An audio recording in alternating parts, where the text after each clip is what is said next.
Hello and welcome to the video. This is a quick overview of multi-missions, something that is available from INAV 4.0 onwards.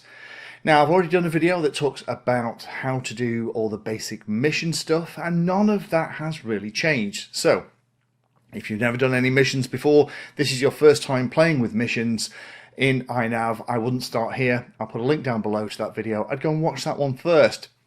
This one is more about the changes to INAV 4.0 and specifically multi-missions. What are multi-missions? Well, surprise, surprise, it allows you to load multiple missions onto your flight controller. Historically, you could only really load one. You could have one in EEPROM and one in memory, and typically they were the same thing. You start the flight controller, you would load the mission into memory, put the fixed wing or the multi-rotor into NAV WP mode, and it would execute that stuff.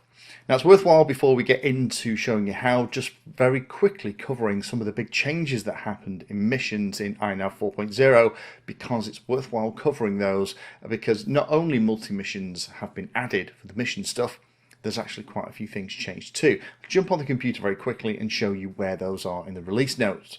So here we are in the releases. At the moment I'm recording this, INAV 4.1 is almost out. The easiest thing to do here is if we just press Control F in the browser and type in mission, it'll take us down to all the mission based stuff, and here it all is.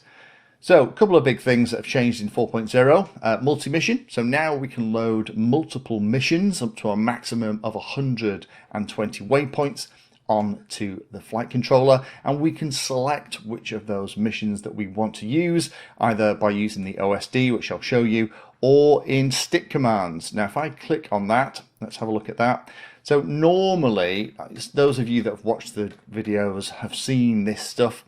The ones that we tend to use is we tend to load waypoint missions and unloading waypoint missions, kind of this stuff. Also accessing the on-screen display menu is what most people know, but there's actually a ton of others. There's some new ones here. One is increasing the waypoint mission index and decreasing the waypoint mission index. These are two kind of new things that you do, so just make a note of these. We'll be looking at those in a second. Going back to the release notes, you can also create now on-the-fly missions. So that means you can actually store individual points. So as you're flying, you can kind of create the mission on the fly, and you can also fly by home waypoints as well. But the ones we are going to really focus on in this is multi-missions. So let me fire up INAV 4.0 configurator and let's go through some of the basics. So here we are in INAV configurator. This one happens to be version 4.00. However, you've probably noticed that when you're not connected to a flight controller, there's this stuff down here, mission control. This is one of the few tabs that actually appears both when you're connected to a flight controller, so you can do stuff live, but crucially it also appears when you're not connected to a flight controller, which is great for playing with stuff. So we'll use it in this mode. So no flight controller connected, but we can click on here and then we can create missions. Now again, if you haven't watched the first video talking about missions and how to create them using the basic stuff, link down below, I would recommend watching that first. But very briefly, because we're not connected, we only have the options to load and save a mission file onto the computer. That's great if you also want to save it for future reference or share it with friends. We have the ability to zoom in and out, but actually that is also available if you have a button on your mouse, a roller button in between the two left and right clicks. And then we have three additional icons down here. The top one is the mission planning settings. So if we click on that, it allows us to set the default altitude, speed, and the radius of in meters that the model has to get within the waypoint to consider it visited. Now on a calm day with a multi-rotor, you probably can get down to 2 meters is probably fine. On a windier day with a fixed wing model that's a little bit gentler and less aggressive in the turns, you probably want 5 or potentially a little bit more if it's a really big model. But you can change these, you can then alter them waypoint by waypoint later on, but this is the defaults that will be applied to all the waypoints that you create. So you can click on save or you can get rid of it. The other one down here is the MP elevation. Let's very quickly have a look at that. You can actually have a look at your home location and look at the altitude. So if we just click on that there and we move it around, you can see here it's given us an elevation in meters, and then we can also use sea level Earth DEM model to do it with either. That can be quite handy because underneath it'll actually show you the mission elevation profile to make sure that you are going to clear all the obstacles. Now this isn't going to take account of things like little stuff like trees and buildings, but if you're going to be flying in a mountainous area and you don't realize that the mountain you're going to fly over is 1,000 meters high and you're flying at 200 meters, you know what, you're probably going to hit it. So let's get rid of that for the moment. The other button here is the one we're going to be interested in, multi-mission.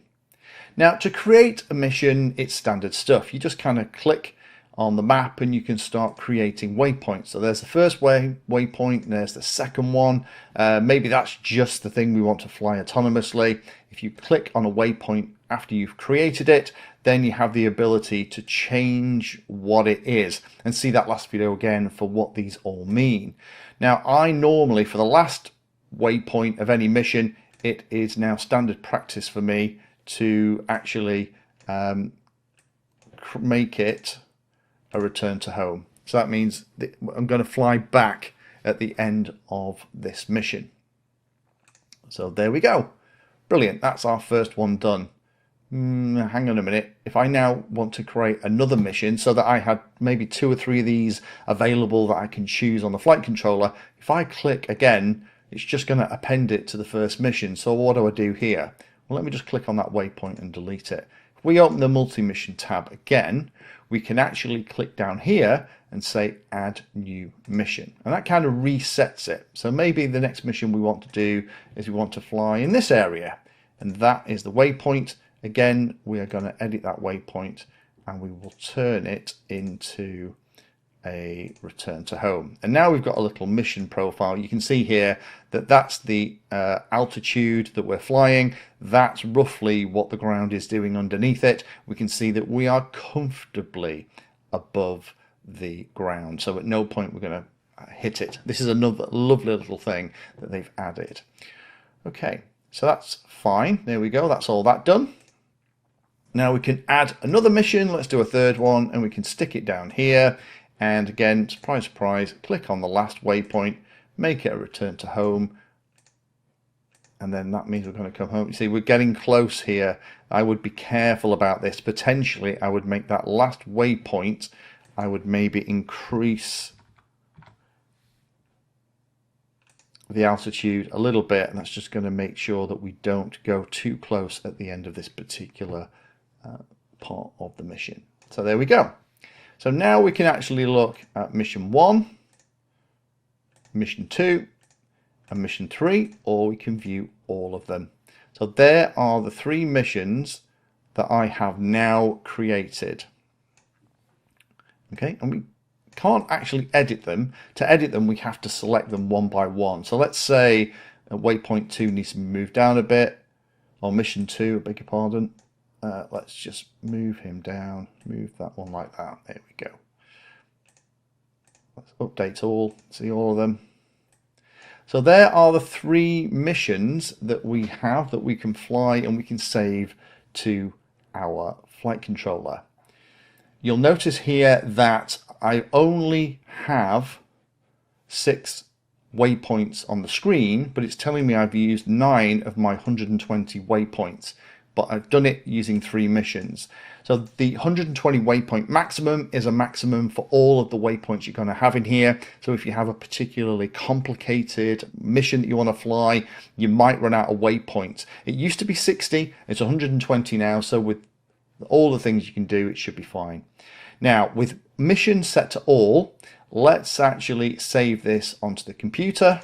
And then what we'll do is let's have a look at what this actual file looks like. So that is the way that the mission is now stored. It looks really complicated. Let me just put some carriage returns in here and you'll very, very quickly see what it's actually laid out like. So here we have it a little bit, hopefully slightly easier to read. So what we have an XML file, okay, and we have version information about the version of INAV. We have things like the home location, we have the location of the map when you load it into the mission tab within the configurator, even the zoom level on the map is selected. And then we have the 3 missions. Here we have the 3 ones that we've set. So the reason that we've got 9, if I just move this to the side, 9 waypoints when we've only set 3, is the last waypoint is actually doing 2 things. So here, see here, this is all mission 1, this is all mission 2, and this is all mission 3. And then we have the end mission at the bottom. So we can see here that mission 1, if we very, very quickly look at that one on the screen, that's what mission 1 actually looks like. It's not really a mission, is it? But you know, you get the idea. Has 2 waypoints, and those are the first waypoint, which takes you to this position, the second waypoint, which takes you to this position, and then the third mission item is actually a return to home. That home location is going to be set when you arm the model, is the default way of doing it. And we have 3 of those. So now that is on the computer, the way I would do this is I would delete all of the waypoints to make sure this is going to work. Make sure that it's set to all for the delete, because otherwise you're only dealing with one of the missions. Let's load the mission file. So with that done, let's jump onto the laptop and actually push them onto a flight controller and show how on the flight controller you can select which one of these missions you actually want to fly when you go to the field. So here we are on the laptop now, and we can load that mission. But before we load the mission, let's plug in a flight controller that I've got set up here, and we can actually put it onto the flight controller itself. So plug the flight controller in, and then we'll click on connect. RSSI critical. And the radio's not happy because it's on the bench. But again, in here we've got mission controls, similar tab to what we've just looked at, are a number of differences. We have these extra pieces here. We can load the mission from the flight controller, and we can save it as well. So let's just load it first of all from the mission file that we created before. And there is the mission. And the first thing we need to do is to save it to the flight controller. At the moment it says that the mission isn't valid, so let's click on Save to Flight Controller. That's now telling us the mission is valid, which is great.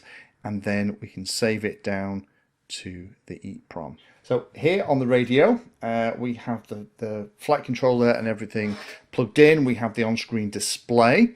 So if I go into the standard menu, we can see here that we have all the standard stuff that we would normally look at.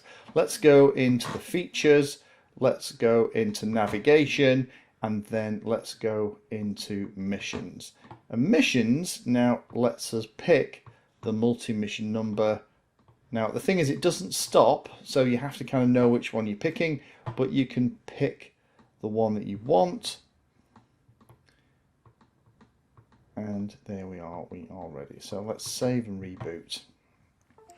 So here again we can check out the different stick commands. Again, it's all here in the documentation, so we can increment and decrement waypoint mission index. So in theory that should increment it and that should decrement it on the radio.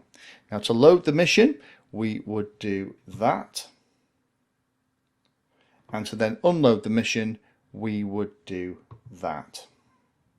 Now at the moment it's not loading because of course we have the GPS failure and those kind of things, but normally you would either pick the mission file by either increasing the mission index or decreasing it, and that would be shown on the screen, or the other way to do it, go into features, go into navigation, go down to missions, and then you can change the multi-number and you fly it as absolutely normal, exactly the same way as you would any other missions. Only one other thing I'll mention in here, there's lots of other things. So for example, the waypoint reached radius is the one we looked at in the menu before. That's set at 5,000, so that's the 5 meters. If you want to increase that or decrease that, depending on the wind on the day, you can. Also, the waypoint safe distance is very handy. That is the distance below which the first waypoint has to be. So if you have your first waypoint set too far away, but you know it's the right mission, it is handy to have this set.